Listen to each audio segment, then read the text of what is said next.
Ça faisait un moment que j'avais pas fait de vidéo pour la série Saturn School, mais c'est parce que j'avais plus trop envie de proposer du contenu scolaire. Je l'avais dit sur Snap, mais bon, personne ne me suit sur Snap honnêtement. En gros, tout simplement en vous proposant beaucoup de contenu scolaire et du coup en donnant mes notes, parlant de mes résultats, tout ça, parce que pour moi c'est logique, tu vois, tu peux pas dire ouais je vous donne tel conseil et à côté tu dis pas quelle note t'as, tu dis pas quand ça va, tu dis pas quand ça va pas. Bref, en fait en vous mêlant à ma vie scolaire, et ben en fait je vous mêlais trop et il y avait des gens qui se permettaient trop, genre tout le temps me questionner, tout le temps sur mes notes et genre...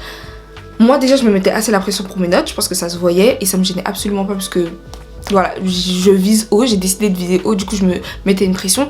Mais si en plus il y a d'autres gens qui me rajoutent une pression, non merci. Voilà, c'est tout simplement pour ça que la dernière vidéo Saturn School date de septembre, début septembre en plus, et qu'on est mi-novembre, fin novembre quand vous allez voir cette vidéo, si c'est pas même décembre. Enfin bref, je vous oublie pas, et à côté ça me fait toujours plaisir de tourner des vidéos sur le sujet parce que ça me motive également et que les astuces que je vous donne, les astuces que je recherche, bah du coup je les teste, forcément je les applique et ça me va ou non, et quand ça me va je suis très contente. Du coup je vous en partage aujourd'hui, vous avez vu le titre de la vidéo, on commence sans plus parler.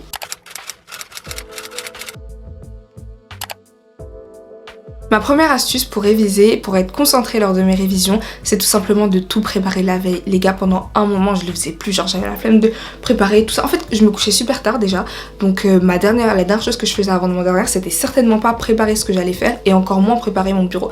Mais là, j'ai testé il y a pas longtemps pour me remettre en forme, me remettre dans le mood. J'ai testé, alors déjà, j'ai préparé ce que j'allais faire, genre la liste, ok, ça j'avais arrêté de le faire, mais je le faisais déjà avant. Mais ensuite, j'ai préparé mon bureau, mais j'ai tout préparé. Mais quand je vous dis tout, j'ai pas juste sorti mon ordinateur et sorti ma trousse. J'ai sorti mon ordinateur, ma trousse, mes cahiers et j'ai tout ouvert aux bonnes pages. C'est-à-dire l'ordinateur, j'ai déjà ouvert le fichier PDF. Si je savais que je devais utiliser Quizlet, j'ai déjà ouvert la page Quizlet. J'ai pas ouvert toutes les pages non plus parce que sinon je savais que j'allais me sentir submergée. Genre j'allais ouvrir mon ordinateur, j'allais dire purée, il y a trop de choses à faire.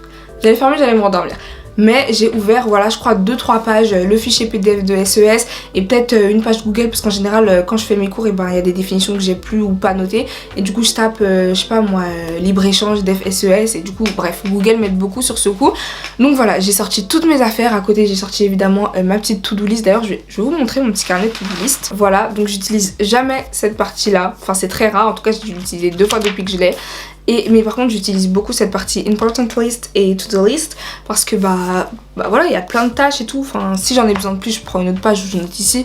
Mais voilà, c'est hyper pratique. Tout ça pour vous dire de tout préparer la veille de manière à ce qu'il y ait justement pas de friction. Genre quand vous posez sur votre bureau, tout est déjà là. C'est déjà chiant, on va pas se mentir, de devoir se mettre sur ses devoirs. Si en plus de ça, faut aller chercher le matériel, faut se lever.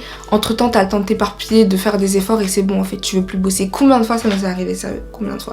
Donc on apprend de ses erreurs, on évite, on prépare tout la veille. Si vous devez aussi chercher un truc à manger, ramenez-le, pas forcément la veille ou peut-être quand vous réveillez, que vous montez ou bref, vous passez dans la cuisine, prenez vos trucs. Mais il faut qu'au moment où vous décidiez de vous asseoir, vous n'ayez plus à vous lever. Parce qu'au moment où vous vous levez, c'est là qu'il y a toutes les tentations qui arrivent. La deuxième astuce, c'est d'avoir une application. Soit vous pouvez utiliser une application sur votre téléphone qui va bloquer votre téléphone. Donc bon, c'est votre téléphone, donc techniquement il sera jamais vraiment bloqué, mais ça peut vous donner cette illusion et vous permettre de travailler. Donc personnellement, ma préférée, je vous en ai parlé 500 000 fois, c'est Forest. N'hésitez pas à venir me suivre sur Instagram puisque Forest, j'en ai parlé depuis mais tellement longtemps. Si vous découvrez l'application avec cette vidéo, c'est vraiment la honte. Je suis désolée puisque j'en parle. Là j'en parle moins du coup vu que je vous proposais plus trop ce contenu, mais j'en parlais tout le temps sur Insta, tout le temps Forest, c'est forcément dans une de mes stories à la une. Donc voilà, c'est juste dommage pour vous, je vous mets mon Instagram ici, venez me suivre et comme ça vous n'allez rien rater. L'application elle fonctionne comme ça, vous pouvez créer différentes catégories selon ce que vous êtes en train de faire. Bref, tout simplement en gros vous allez noter le temps de focus et ensuite vous allez cliquer sur planter. Donc l'application c'est comme si vous aviez une forêt à gérer, que vous plantiez à chaque fois un arbre et une fois que vous avez fini de vous concentrer, si pendant tout ce temps vous n'avez pas utilisé votre téléphone, l'arbre il est là. Si vous avez utilisé votre téléphone, l'arbre il se casse, il meurt quoi. Du coup c'est trop triste. Donc là on va faire un test, on plante tout ça. Bon là je vais enlever parce que j'ai pas envie d'avoir un arbre qui meurt, mais voilà c'est sympa. Moi je m'amuse avec mes pièces, les pièces que je gagne, après j'achète des nouveaux arbres et tout. Non mais c'est un peu comme un jeu en vrai, tu vois, c'est sympa. Là c'est l'application sur téléphone, mais il y a aussi l'application, enfin l'extension sur Google Chrome, et vous pouvez utiliser une option qui bloque du coup les sites, ça va pas bloquer tout votre ordi. Donc moi je crois que j'ai bloqué YouTube parce que j'aime trop quand... Ah mais je suis désolée mais faut que je vous le dise, ça c'est bon, je crois que je vous ai pas au courant, mais à chaque fois que je suis en train de réviser et que je sens que je suis plus motivée, au lieu de genre faire une petite pause ou je sais pas, faire un tour pour m'aérer la tête, je vais sur YouTube, je tape how to be concentrate, how to be focused. Et à chaque fois je me retrouve sur le YouTube study, tout ça. Mais je suis certainement pas en train de travailler. Je suis que en train de regarder des astuces et du coup ça fait que je me perds et tout. Donc maintenant j'évite. Voilà, j'ai bloqué YouTube. Sinon c'est foutu, mais vous pouvez bloquer du coup n'importe quel site si vous savez que vous pouvez être distrait dessus, ce sera bloqué. La troisième chose c'est la to-do list, donc on en a déjà parlé, on a un peu parlé de ce qui était à prévoir, mais quand je vous dis to-do list, je veux parler du fait de vraiment tout détailler. C'est-à-dire que moi je me suis rendu compte que les moments où je faisais pas les tâches qui étaient sur ma to-do list, c'était parce que c'était pas clair. Genre j'avais écrit par exemple réviser les SES. Mais poto, je commence par quoi? Le chapitre de SES, il y a un PDF de 44 pages. Tu t'écris réviser les SS, mais tu veux que je fasse quoi exactement? Et du coup c'est vrai que c'est une étape un peu longue, mais je me force vraiment à tout détailler. Rechercher les définitions, noter les notions, ficher les exemples, enfin vous voyez plein de trucs comme ça. J'ai un manuel de SS, donc parfois je note rechercher dans le manuel ou genre lire le manuel et tout. Mais faut vraiment que vous détaillez vos tâches. Après peut-être que vous quand vous notez réviser les maths, vous comprenez directement ce que vous devez faire et dans ce cas là tant mieux pour vous. Mais dans le cas où c'est pas très clair et que ça rajoute encore une fois de la friction, ce qu'on veut éviter parce qu'après on ne travaille pas, il vaut mieux tout détailler, mais vraiment tout détailler. Bon après notez pas tout dans le détail. L'important c'est juste que vous sachiez ce que vous devez faire et à quel moment. Là j'ai l'impression d'un peu parler dans le vide, du coup je vais vous donner une liste, je vais vous dire exactement ce que je faisais. Je fiche le cours, donc je fiche les définitions, les notions, les mécanismes et les questions clés. Donc les questions clés par exemple, là j'ai juste écrit questions clés, mais quand je note questions clés, je sais que ça veut dire relire le cours et me poser des questions. Donc, par exemple quand ça parle de l'augmentation du PIB, bah je me dis mais comment le PIB augmente? Et ça c'est une question clé et du coup je vais noter comment le PIB augmente-t-il, et là je vais faire une liste de bullet points, donc en gros des petits traits ou des petits points quoi, et je vais noter sous forme de notes tout simplement, c'est une fiche, c'est rapide. On a aussi réécrire les définitions chacune et les expliquer, donc quand je dis les expliquer c'est que je prends mon cahier et je suis là. Le libre-échange, qu'est-ce que le libre-échange? Vous demandez sûrement ce que c'est, laissez-moi vous répondre. Le libre-échange, et non, je fais trop des trucs comme ça mais je vous promets que ça m'aide de fou. Et ensuite expliquer le cours à l'aide du manuel plus à voix haute et utiliser le tableau blanc. En fait là je vous montre mais je sais même pas si vous le voyez, et si vous le voyez pas regardez mes vlogs, il est tout le temps dans mes vlogs. La quatrième chose qui m'a sauvée cette année, c'est la musique. Les gars, pendant un moment, je faisais plus mes devoirs, j'étais plus concentrée. Enfin, si je me forçais à faire mes devoirs parce qu'on sait jamais ça ramasse quoi. Mais au niveau de mes révisions, c'était vraiment la cata. J'avais énormément de mal à rester concentrée, mais vraiment énormément. Et c'est pour ça que je tourne que cette vidéo maintenant en fait. Parce que pendant un moment, vraiment cette année, c'était très très dur pour moi, je vais pas vous mentir. Du coup, la musique, elle m'a tellement aidée. J'ai acheté une enceinte. Je le faisais avant d'acheter l'enceinte, mais ça m'a encore plus aidé. J'ai acheté une enceinte à Primark 10 € rose basique. Et je mets la musique dessus. J'éloigne mon téléphone, parce que quand tu mets la musique sur ton téléphone, du coup, pour bien entendre, il faut que ton téléphone soit à côté. Ce qui ne m'aide absolument pas pour travailler. Donc tout simplement, je mets la musique, je mets mon téléphone en haut de mon armoire, comme ça. Faut vraiment que je me lève et que je fasse même un petit saut pour l'attraper.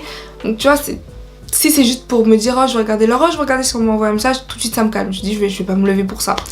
Donc voilà, et en gros la musique elle m'a aidée parce que je choisis des musiques calmes, donc la playlist Concentration, Study Concentration, un truc comme ça sur Spotify, ou sinon je choisis une autre musique basique ou une playlist de musique classique ou peu importe, moi qui a peu de paroles voire pas du tout, et qui me permettent de rentrer dans le flow en deep focus mode, tout simplement où je calcule plus ce qu'il y a autour parce que la musique elle-même devient un bruit de fond et que je suis vraiment concentrée dans mes devoirs. Je sais pas vous, mais moi quand il y a un silence, je vais pas me concentrer parce que mon esprit va partout ailleurs. Mais dès qu'il y a de la musique, en fait je sais pas, ça met une ambiance homogène on va dire partout. Cinquième chose, bon j'en ai un peu parlé, mais c'est le fait d'éloigner son téléphone, les gars, vraiment, mais on sait que ce petit objet là, rien que le fait de le voir, ça nous fait déjà tourner la tête. Moi c'est un truc de ouf, comment il suffit que mon téléphone il soit à côté pour que je sois hyper déconcentrée. Genre je ne peux même pas, mais juste le regarder, en fait ça me fait, vous voyez la dopamine. Genre je sais pas comment expliquer ça, mais en gros ça fait que c'est ce qui... Ouais, c'est un peu ce qui t'excite quand t'es sur Twitter, Insta, tout ça. Enfin, genre, en tout cas, je sais que Twitter, Insta, les réseaux sociaux de manière générale, ça déclenche. Je sais pas vraiment comment expliquer le phénomène, vraiment, je suis désolée. J'avais vu un documentaire dessus, mais c'était il y a 2 ans, donc c'est un peu parti. Mais tout simplement, à peine que je regarde mon téléphone, dopamine, je le sens en fait. C'est-à-dire que quand je veux vraiment travailler sérieusement, je mets mon téléphone loin. Ou alors, je mets mon téléphone, genre je me filme. Genre mon téléphone il est en face de moi, mais je me filme. Et ça, je sais pas pourquoi, mais je sais pas, ça me donne envie de travailler. En fait, ça, tout simplement, j'ai l'impression d'être observée. J'ai l'impression que mon FBI agent, il me voit quand je suis filmée, tu vois, quand je mets vraiment la caméra, je lance le truc, genre le bouton rouge. Je me dis, je suis obligée de travailler. Et c'est peut-être aussi le fait que je suis habituée avec YouTube, au fait de filmer, tout ça, à ne pas regarder la caméra. Enfin, du coup, si, mais je regarde l'objectif. Et quand je vois juste le grand écran comme ça, et ben genre, je sais pas, genre, vous voyez là, si je retourne le retour, et ben j'arriverai pas à me regarder. Genre, je serais comme ça en mode, ah, faut pas que je regarde. Et du coup, quand je vois ma grosse tête comme ça, ben j'ai pas envie de tourner la tête vers le téléphone. Parce que pour moi, genre, quand on filme, tu dois pas regarder le téléphone, genre. Je sais pas si vous captez. Du coup, ça fait qu'en tout cas, je déteste quand on filme regarder comme ça. Donc, je le fais pas tout simplement et ça me permet d'être concentrée sur mes cahiers. J'espère que cette vidéo vous aura plu. Personnellement, dans mon lycée on fonctionne en semestre, donc mon conseil de classe, tout ça c'est encore dans un moment, mais je sais que voilà, décembre, novembre c'est un peu la période des rendez-vous, de tout ce qui est remise de bulletins, donc j'espère vraiment que cette vidéo vous aidera et fera remonter vos notes, votre moyenne générale pour la dernière semaine ou les 2 dernières semaines, les 3 dernières semaines, peu importe, mais que ça vous aidera. C'est voilà mon petit objectif avec cette vidéo. Comme je vous l'ai déjà dit, venez me suivre sur Instagram et évidemment cette vidéo vous a plu, je vous invite à regarder toutes les vidéos de la playlist et de la série du coup de ma chaîne Saturn School. Elles vous aideront énormément, les retours sont tous positifs à son propos. Je vous fais plein de gros bisous, on se retrouve samedi dans 2 semaines, sauf si tu viens de me suivre sur Instagram, vu que je fais tout le temps des stories tous les jours. Comme ça on restera en contact. Bye!